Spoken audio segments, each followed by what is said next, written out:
Bismillahirrahmanirrahim. Assalamualaikum warahmatullahi wabarakatuh. Bismillah, alhamdulillah, la haula wala quwata illa billah. Allahumma sholli ala Muhammad wa ala ali Muhammad. Perkenalkan, saya Eko pribadi. Saat ini saya seorang ASN di Pemkab Bondowoso dan sebagai mahasiswa Fakultas Hukum Program RPL Universitas Muhammadiyah Jember. Saya akan menyampaikan paparan artikel ujian akhir mata kuliah Hukum Industri Keuangan. Judul artikel saya, tinjauan yuridis terhadap penyelesaian kredit bermasalah melalui lelang eksekusi KPKNL antara kepastian hukum dan efisiensi ekonomi. Pada kesempatan ini saya ingin berbagi informasi sebelum saya menyampaikan paparan saya terkait program pendidikan yang sangat relevan dan strategis untuk kita, khususnya bagi para profesional, swasta, ASN, tenaga teknis, maupun alumni vokasi yang ingin melanjutkan di jenjang sarjana di bidang hukum. Nah, disinilah hadir solusi cerdas program RPL, rekognisi pembelajaran lampau dari Universitas Muhammadiyah Jember. Di tengah dinamika kerja saat dituntut untuk terus meningkatkan kompetensi dan kualifikasi, terutama dalam bidang akademik. Namun tidak semua orang punya waktu dan kesempatan untuk menempuh jalur pendidikan formal dari awal. Saya pribadi melihat program RPL ini sebagai jawaban dari kebutuhan banyak orang yang ingin kuliah tanpa harus meninggalkan pekerjaan utamanya. Sangat cocok untuk para pegawai swasta, ASN, perangkat desa, tenaga honorer, dan profesional lainnya. Oke, saya akan mulai paparan saya yang berjudul tinjauan yuridis terhadap penyelesaian kredit bermasalah melalui lelang eksekusi KPKNL antara kepastian hukum dan efisiensi ekonomi. Latar belakang tulisan saya ini ada beberapa hal. Yang pertama adalah masih tingginya kredit bermasalah. Kredit bermasalah atau non-performing loan ini berdasarkan data dari OJK per Desember 2024 rasio NPL bruto itu sekitar 2,44%, sementara NPL netonya sebesar 0,78%. Memang masih di bawah ambang batas 5%, tetapi jika kondisi ini tidak dikelola dengan baik, maka bisa berdampak pada fluktuasi ekonomi yang tidak baik atau berdampak pada pertumbuhan ekonomi. Kemudian yang kedua, latar belakangnya adalah terkait dengan institusi KPKNL. KPKNL itu adalah Kantor Pelayanan Kekayaan Negara, Kantor Pelayanan Kekayaan Negara dan Lelang. Ini merupakan institusi di bawah Direktorat Jenderal Kekayaan Negara yang memang memiliki otoritas melakukan penjualan barang milik negara dan lelang eksekusi jaminan milik debitur secara sah dan efisien. Penyelesaian melalui KPKNL ini dianggap sebagai alternatif non-litigasi yang tidak memerlukan proses peradilan yang panjang karena tanpa proses pengadilan. Kemudian latar belakang ketiga adalah ternyata masih ada persoalan hukum dalam lelang KPKNL ya. Berdasarkan case itu di beberapa tempat ternyata proses lelang yang dilakukan di KPKNL itu dipermasalahkan secara hukum. Kemudian latar belakang yang keempat ya, dari tiga latar belakang yang tadi, maka mengerucut pentingnya kajian yuridis dan efisiensi ekonomi. Nah, dengan demikian, maka tulisan saya ini bertujuan untuk mendalami mekanisme penyelesaian kredit bermasalah melalui lelang eksekusi oleh KPKNL, khususnya dari aspek hukum positif yang berlaku dan juga prinsip efisiensi ekonomi. Nah, rumusan masalah ada beberapa hal. Yang pertama, bagaimana ketentuan hukum positif yang mengatur mekanisme lelang eksekusi melalui KPKNL ini terhadap aset debitur kredit bermasalah di sektor perbankan, ya, bagaimana ketentuan hukum positifnya, apa saja. Kemudian rumusan masalah yang kedua, apakah pelaksanaan lelang eksekusi oleh KPKNL telah mencerminkan prinsip kepastian hukum bagi pihak khususnya debitur dan juga kreditur. Rumusan masalah yang ketiga, sejauh mana efektivitas penyelesaian kredit bermasalah melalui lelang KPKNL dalam mewujudkan efisiensi ekonomi dan pemulihan aset perbankan. Dan rumusan masalah yang keempat, apa saja kendala yuridis dan praktis dalam proses lelang eksekusi di KPKNL terhadap kredit macet serta bagaimana solusi hukumnya. Tujuan penelitian saya, ini ada beberapa hal. Yang pertama, menganalisis dasar hukum serta prosedur lelang eksekusi oleh KPKNL terhadap debitur macet. Kemudian yang kedua, menilai sejauh mana pelaksanaan lelang memberikan kepastian hukum bagi kreditur dan debitur. Tujuan yang ketiga adalah mengevaluasi efisiensi pelaksanaan lelang dari sudut pandang hukum dan ekonomi. Dan tujuan penelitian yang keempat adalah mengidentifikasi hambatan serta merumuskan solusi yuridis terhadap praktek lelang di KPKNL. Metode penelitian saya adalah menggunakan pendekatan yuridis, normatif, dan empiris. Kemudian data primernya adalah Undang-Undang Hak Tanggungan, kemudian Undang-Undang Fidusia, juga Peraturan Menteri Keuangan tentang juknis proses lelang di KPKNL. Kemudian data sekunder saya ambil adalah jurnal hukum, kemudian laporan Dirjen Kekayaan Negara dan OJK, serta analisis kualitatif melalui studi literatur. Nah, ada beberapa landasan teori terkait dengan tulisan saya. Yang pertama adalah teori kepastian hukum dari Gustav Radbrandt. Tujuan hukum adalah untuk menciptakan kepastian hukum bagi warga negara. Dalam konteks lelang eksekusi KPKNL ini, kepastian hukum menyangkut kejelasan prosedur, kemudian hak dan kewajiban para pihak, serta perlindungan hukum terhadap debitur dan kreditur. Kemudian teori saya yang menjadi landasan teori saya yang kedua adalah teori efisiensi ekonomi dari Richard A. Posner, yang menyatakan bahwa hukum harus berperan dalam meminimalkan biaya sosial dari sengketa, termasuk dalam penyelesaian kredit bermasalah.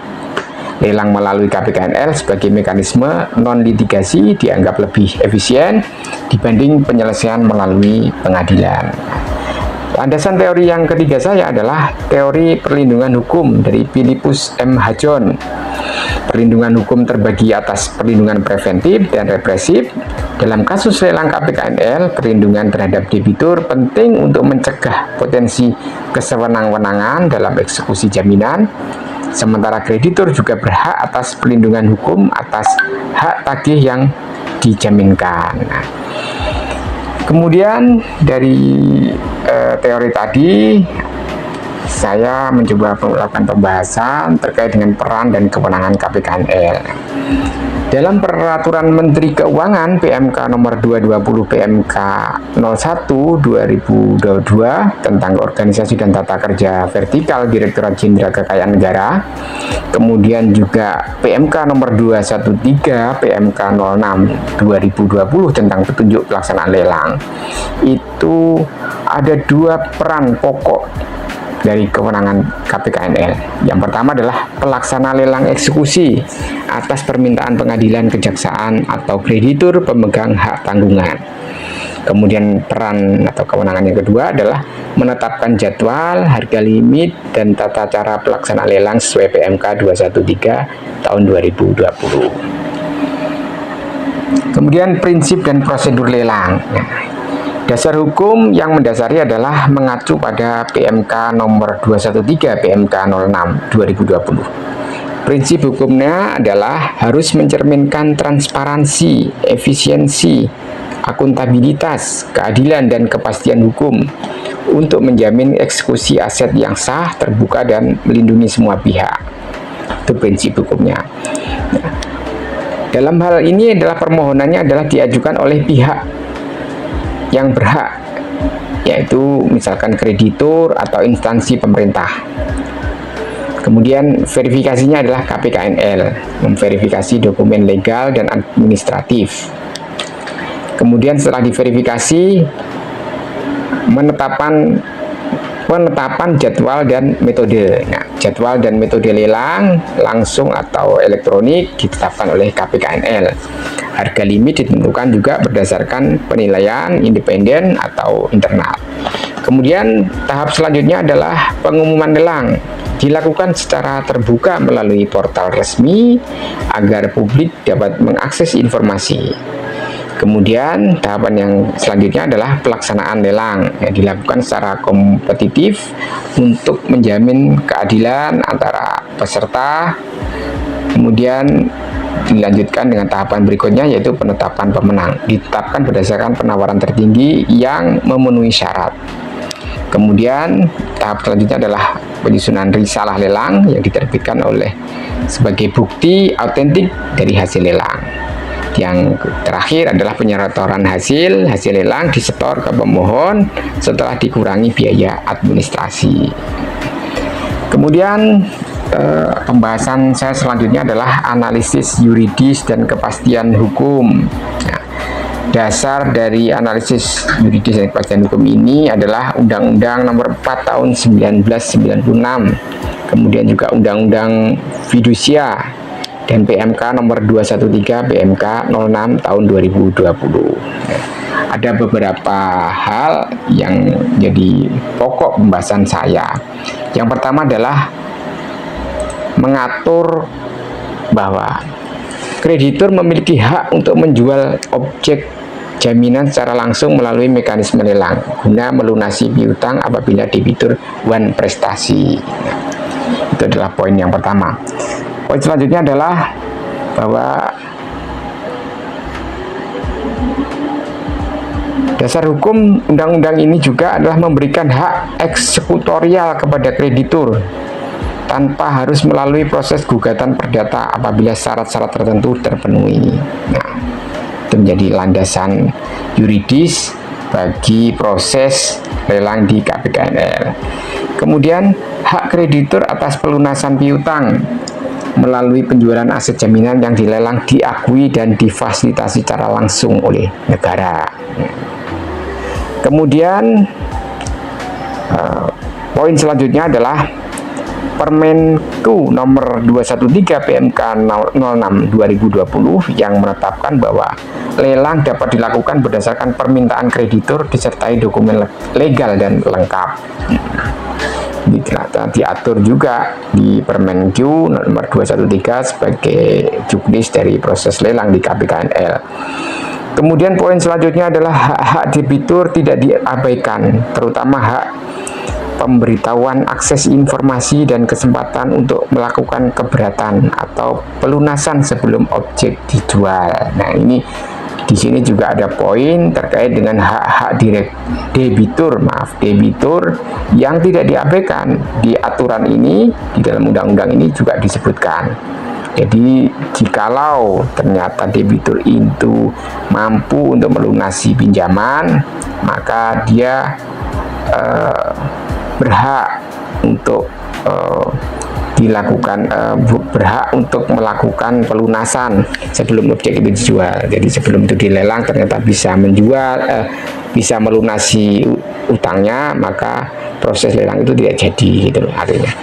Kemudian pelaksanaan lelang harus berprinsip due process of law, memberikan ruang bagi debitur untuk mengetahui dan menanggapi proses yang berjalan, serta menjamin bahwa tindakan eksekusi tidak dilakukan secara sewenang-wenang. Jadi hak debitur dalam hal ini telah ada dan diatur dalam undang-undang ini sebagai dasar yuridis dan kepastian hukum dalam proses pelelangan. Kemudian poin selanjutnya adalah terkait dengan perlindungan para pihak. Nah, ada beberapa poin dalam rangka melindungi hak-hak di dalam proses lelang di KPKNL ini.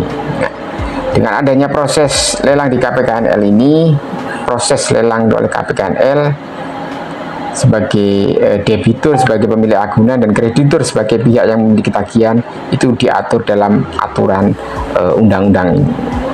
Kemudian bahwa bagi pihak kreditur, pelindungan hukum diwujudkan dalam bentuk kemudahan akses terhadap mekanisme eksekusi yang sah, cepat, dan berbiaya rendah tanpa proses pengadilan.